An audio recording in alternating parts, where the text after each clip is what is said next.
अस्सलाम वालेकुम फ्रेंड्स, मैं हूं आफ्ताब हसन और आप देख रहे हैं डिजिटेक प्रो यूट्यूब चैनल।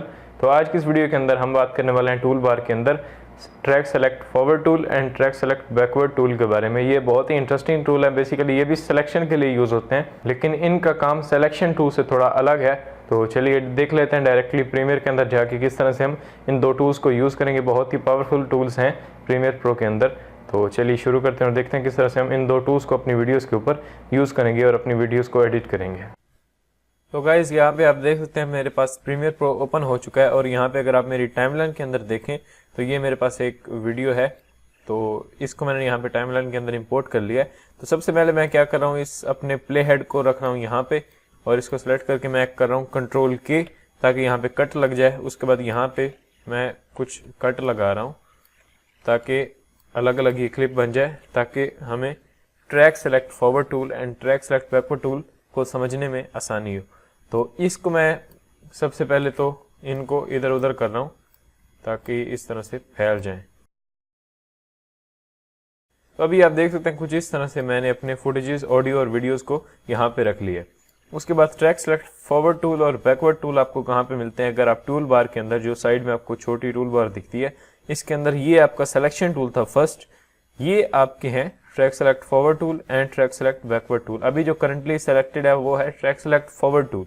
जैसे ही मैं इस पे राइट क्लिक करूंगा तो कुछ नहीं आएगा, लेकिन अगर आप इसके ऊपर थोड़ी देर क्लिक करके रखते हैं तो आपके सामने आगे ड्रॉप डाउन एक और टूल आ जाता है। जैसे फर्स्ट ये सेलेक्टेड है ट्रैक सेलेक्ट फॉरवर्ड टूल, इसका शॉर्टकट ए है, और ये नीचे इसी के है track select backward tool, shift ए इसका शॉर्टकट है। यानी ए प्रेस करेंगे तो ट्रैक सेलेक्ट फॉरवर्ड टूल आ जाएगा और शिफ्ट ए प्रेस करेंगे तो ट्रैक सेलेक्ट बैकवर्ड टूल आ जाएगा। मैं यहाँ से ले रहा हूँ track select forward tool, backward tool को हम बाद में देखते हैं। सबसे पहले ट्रैक सेलेक्ट फॉरवर्ड टूल को हम देख लेते हैं। यहाँ पे मैंने इसको सेलेक्ट किया। अभी आप देखें तो इसका आइकन कुछ इस तरह का, अगर मैं आपको यहाँ पे टाइमलाइन में मेरा कर्सर है तो आप देखें डबल एरो आपको दिख रहा है, एक एरो ऊपर है एक एरो नीचे है। इससे क्या होगा कि जहां पे मेरा कर्सर होगा उससे राइट साइड में जितने भी क्लिप्स मेरे होंगे वो तमाम के तमाम सेलेक्ट हो जाएंगे। जैसे मैं ये जो मेरा फर्स्ट क्लिप है, यानी अगर मैं वी प्रेस करके दिखाऊं आपको, ये क्लिप, एक ये क्लिप है, एक ये क्लिप है, एक ये क्लिप है, यानी ये दोनों लिंक्ड हैं, इसलिए एक पे मैं क्लिक करूं तो दोनों सेलेक्ट हो रहे हैं क्योंकि ये लिंक है आपस में, ये है ये है। अब अगर मैं ट्रैक सेलेक्ट फॉरवर्ड टूल लेता हूं और अगर मैं इस पे क्लिक नहीं करता फर्स्ट वाले पे, मैं यहां से क्लिक करता हूं। मैंने जैसे यहां पे क्लिक किया तो जहां मैंने क्लिक किया था एक तो वो सेलेक्ट हो गया, ऑब्वियसली वो तो हो गई क्योंकि उस पे हम क्लिक कर रहे हैं, और उसके आगे जितने भी थे मेरे क्लिप्स वो तमाम के तमाम सेलेक्ट हो चुके हैं, और ये पीछे वाला नहीं हुआ। ये क्यों नहीं हुआ? क्योंकि ये हमारे एरोस के पीछे है, यानी लेफ्ट साइड वाले सेलेक्ट नहीं होंगे, एरोस के आगे जितने भी होंगे टाइमलाइन के अंदर क्लिप्स वो तमाम के तमाम सेलेक्ट हो जाएंगे। तो आई होप कि आपको ये तो समझ में आ गया होगा किस तरह से ये टूल वर्क करता है। जैसे मैं यहाँ पे क्लिक करूंगा तो यहाँ पे ये उसने सेलेक्ट किया और इसके आगे जितने भी थे वो तमाम सेलेक्ट कर लिए, पीछे वाले नहीं किए। तो इस तरह से ये यानी एरोस के आगे जो जितने भी क्लिप्स होंगे आपकी टाइमलाइन के अंदर वो तमाम के तमाम सेलेक्ट हो जाएंगे। इसी तरह यानी ये भी सिलेक्शन के लिए यूज होता है। ये इसका थोड़ा यूज करने का तरीका सिलेक्शन टूल से डिफरेंट है। तो जहां पे मैं क्लिक करूंगा उसके आगे वाले जितने भी क्लिप्स हैं वो तमाम सेलेक्ट हो जाएंगे। उसी के साथ साथ अगर आप और शिफ्ट प्रेस करते हैं, जैसे मैंने शिफ्ट प्रेस किया तो अभी आप देख सकते हैं पहले ये दो एरो थे, अभी एक एरो बन चुका है। इट्स मीन कि अभी ये एक ही ट्रैक सेलेक्ट करेगा। जैसे ये एक ट्रैक है, ये ऊपर वाला एक ट्रैक है, यानी इसको एक ट्रैक बोलते हैं। वैसे तो ये ऑडियो के 3 ट्रैक है और ये ऑडियो के हैं और ये वीडियो के हैं, लेकिन इसको हम एक ट्रैक बोलते हैं, ये दूसरा ट्रैक, ये तीसरा ट्रैक, इस तरह से ये एक एक ट्रैक है। जैसे ही मैं शिफ्ट प्रेस करके किसी एक पे क्लिक करता हूं तो वही एक ट्रैक सेलेक्ट होगा। अब इसने ये 4 सेलेक्ट क्यों किए हैं, यानी ये 2 और ये 2, क्योंकि ये लिंक हैं। अगर मैं वी प्रेस करूं सिलेक्शन टूल से इसको और इसको, ये 2 क्लिप्स मैंने सेलेक्ट किए, यानी ये ऑडियो और वीडियो है इसलिए 4 दिख रहे हैं, लेकिन ये हैं 2 क्लिप्स। मैंने इन पर राइट क्लिक किया और यहां से मैं इनको अनलिंक कर देता हूं। अब ये अनलिंक हो चुके हैं, किसी का किसी से कोई ताल्लुक नहीं है, यानी एक ट्रैक में एक ही है, बस इसको आप एक ही समझे। उसके बाद मैं यहाँ पे ट्रैक सेलेक्ट फॉरवर्ड टूल ले रहा हूँ, मैंने शिफ्ट प्रेस किया, ये एरो 1 बन चुका है। अब मैं यहाँ पे क्लिक करता हूँ। जैसे ही मैंने क्लिक किया इसी ट्रैक के अंदर आगे जितने भी होंगे वो तमाम के तमाम वो सेलेक्ट कर लेगा। इसी तरह जैसे यहाँ पे नीचे देखें तो मैंने इस पे क्लिक किया शिफ्ट दबा के इस पे, अभी आप देख रहे हैं एक तो ये हो गया क्योंकि ऑब्वियसली हमने इस पे क्लिक किया तो ये हो गया, और इसी ट्रैक के अंदर आगे ये था तो उसने ये भी सेलेक्ट कर लिया। यानी शिफ्ट प्रेस करेंगे तो एक एरो हो जाएगा और उसी ट्रैक के अंदर आगे जितने भी होंगे वो सेलेक्ट हो जाएंगे। लेकिन अगर शिफ्ट प्रेस नहीं करेंगे तो जैसे ही क्लिक करेंगे तो आगे वाले ऊपर नीचे जो भी ट्रैक होंगे पूरी टाइमलाइन आगे सेलेक्ट हो जाएगी। यानी जहां पे आप क्लिक करेंगे उससे आगे, उससे पीछे कुछ नहीं सेलेक्ट होगा।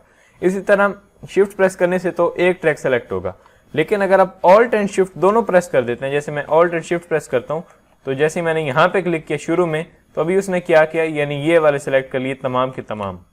जैसे मैं सिर्फ शिफ्ट प्रेस करके यहाँ पे क्लिक करता हूँ तो ये उसने दो सेलेक्ट कर लिए क्लिप्स, यानी एक तो ये जिसमें हमने क्लिक किया, एक उससे आगे वाला, इससे आगे कोई और इस ट्रैक में है नहीं तो उसने नहीं सिलेक्ट किया।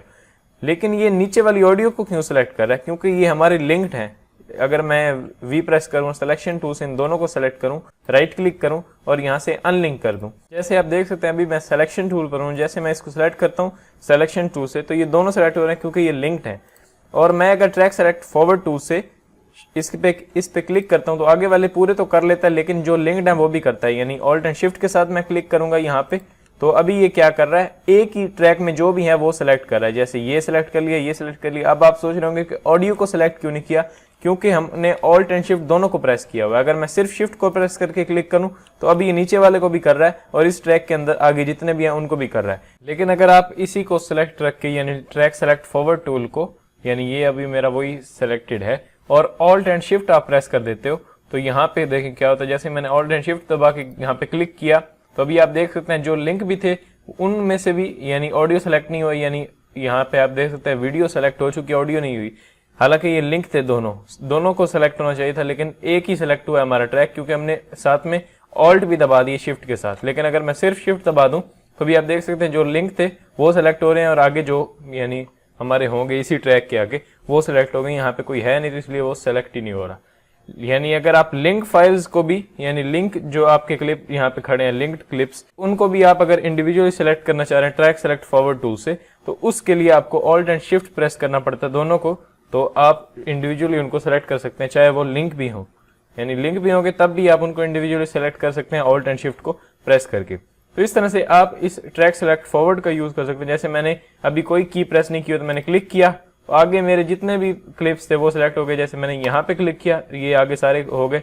ऐसे मैंने एंड वाले पे क्लिक किया तो एंड वाले से आगे ऑब्वियसली कोई है नहीं तो हमारा ये सिलेक्ट नहीं होगा। जैसे यानी सिर्फ जिस पे क्लिक किया वही हो रहा है। जैसे मैंने इस पे क्लिक किया तो इससे आगे जितने भी थे वो तमाम हो गए, पीछे वाले नहीं हुए। तो इस तरह से जैसे मैंने शिफ्ट दबा के किया तो एक ही ट्रैक के अंदर जितने भी होंगे वो हो जाएंगे। अगर ऑल्ट एंड शिफ्ट प्रेस कर दूंगा तो सिर्फ एक ट्रैक के अंदर चाहे वो लिंक भी होंगे तब भी वो इंडिविजुअली सिलेक्ट हो जाएंगे। तो इस तरह से आप ट्रैक सेलेक्ट फॉरवर्ड टूल का यूज करके अपने क्लिप्स को सेलेक्ट कर सकते हैं। ये नहीं कि आप सिर्फ सेलेक्ट कर सकते हैं उसके बाद सिलेक्शन टूल से आप इनको मूव करेंगे, आप इसी टूल से इनको मूव भी कर सकते हैं। जैसे मैंने यहाँ पे क्लिक किया, ये आगे वाला सेलेक्ट हो गया, इनको मैं चाहूँ तो आगे रख लूँ, या मैं ऑल्ट के साथ अगर इनको ड्रैग करूंगा आगे, जैसे मैंने ऑल्ट भी साथ में प्रेस कर लिया तो जैसे ही मैं यहाँ पे आगे छोड़ूंगा तो इनकी एक कॉपी निकल आई, यानी एक आगे भी कॉपी हो गई। ये जो पीछे वाले थे इसी की एक कॉपी उसने जनरेट कर दी आगे। मैं कंट्रोल Z कर देता हूँ, वो कॉपी डिलीट हो गई। इसी तरह आप ऑल्ट के साथ इनकी कॉपी भी निकाल सकते हैं, मूव भी कर सकते हैं। जैसे मैंने इस पे क्लिक किया तो आगे वाले ये सेलेक्ट हो गए पूरे, और इनको मैं इस तरह से आगे कर लूँ या पीछे कर लूँ, जो भी मैं करना चाहूँ वो कर सकता हूँ सिलेक्शन करके। तो इस तरह से आप पूरी टाइम लाइन, अगर आपके पास बहुत लंबी टाइम लाइन है तो आप उसी किसी स्पेसिफिक यानी पार्ट के जहाँ पे आपका प्ले हेड खड़ा है उससे आगे वाले पार्ट्स को आप सेलेक्ट करना चाह रहे हैं तो वो बेफिक्र होकर आप यहाँ से इससे कर सकते हैं। ये नहीं कि इसमें कोई यानी आगे वाले हो सकता है ना हुए हो, यानी ये आपकी पूरी टाइमलाइन कोई परफेक्टली यहाँ पे सेलेक्ट कर लेता है। आगे वाली जहाँ पे आप क्लिक करेंगे उससे आगे जितने भी क्लिप्स होंगे टाइमलाइन के अंदर वो तमाम के तमाम सेलेक्ट हो जाएंगे और आप उनको इजीली मूव या मॉडिफाई कर सकते हैं। तो इसी तरह से हमारे पास जो दूसरा टूल है इसी के साथ, यानी अगर मैं इस पे क्लिक करके रखूं और यहाँ पे जो ट्रैक सेलेक्ट बैकवर्ड टूल है वो बिल्कुल यही काम करता है, वो इससे थोड़ा यानी उल्टा करता है। जैसे ये सब कुछ आगे वाले क्लिप्स के साथ कर रहा था, ये सब कुछ पीछे वाले क्लिप्स के साथ करेगा। तो जो सेटिंग्स आपने उस पे अप्लाई की थी वही आप यहाँ पे भी कर सकते हैं। जैसे मैंने यहाँ पे क्लिक किया तो यानी राइट साइड वाले क्लिप्स को उसने डीसेलेक्ट रखा, लेकिन लेफ्ट साइड में जितने भी थे टाइमलाइन के अंदर वो तमाम के तमाम सेलेक्ट हो गए। यहाँ पे मैं जैसे शिफ्ट के साथ करूंगा तो एक ट्रैक सेलेक्ट हो गया और जो लिंक्ड फाइल थे वो, लेकिन अगर मैं ऑल्ट एंड शिफ्ट के साथ करूंगा तो सिर्फ एक ट्रैक जो इंडिविजुअली आप सेलेक्ट करना चाहें वो कर सकते हैं। जैसे मैंने यहाँ पे क्लिक किया, इनको मैं इजीली मूव या मॉडिफाई कर सकता हूँ। तो इसका काम बिल्कुल उससे इन्वर्ट है, यानी इन्वर्स आप इसको समझ सकते हैं। जैसे वो राइट वाले तमाम जो क्लिप्स होते थे वो सिलेक्ट करता था, ये लेफ्ट वाले तमाम करता है। यानी जहां पे भी आप इसको क्लिक करेंगे यहाँ पे, तो एक तो यहाँ जहां पे आप क्लिक करें वो ऑब्वियसली सिलेक्ट हो गई, उससे लेफ्ट साइड पे जितने भी क्लिप्स होंगे आपकी टाइमलाइन के अंदर वो तमाम सिलेक्ट हो जाएंगे। और जो यहाँ पे ट्रैक सेलेक्ट फॉरवर्ड टूल है उससे जितने भी आपके राइट साइड में टाइमलाइन के अंदर क्लिप्स होंगे वो तमाम के तमाम सिलेक्ट हो जाएंगे। तो इस तरह से आप इन दो टूल्स का यूज कर सकते हैं। तो आई होप कि आपको ये दो टूल्स समझ में आ गए होंगे, और अगर आपकी कोई कंफ्यूजन है तो आप नीचे कमेंट में पूछ सकते हैं। तो उम्मीद करता हूँ कि आपको ये वीडियो अच्छी लगी होगी, पसंद भी आई होगी। तो अगर आपको ये वीडियो पसंद आई है तो प्लीज लाइक करें और अपने दोस्तों के साथ इस वीडियो को शेयर करें। और अगर अभी तक आपने चैनल को सब्सक्राइब नहीं किया तो प्लीज सब्सक्राइब करें, ताकि आने वाली वीडियोस जितनी भी है उनका नोटिफिकेशन आपको मिल जाए और आप उनको इजीली देख सकें। तो मिलते हैं नेक्स्ट वीडियो के अंदर। Thanks for watching.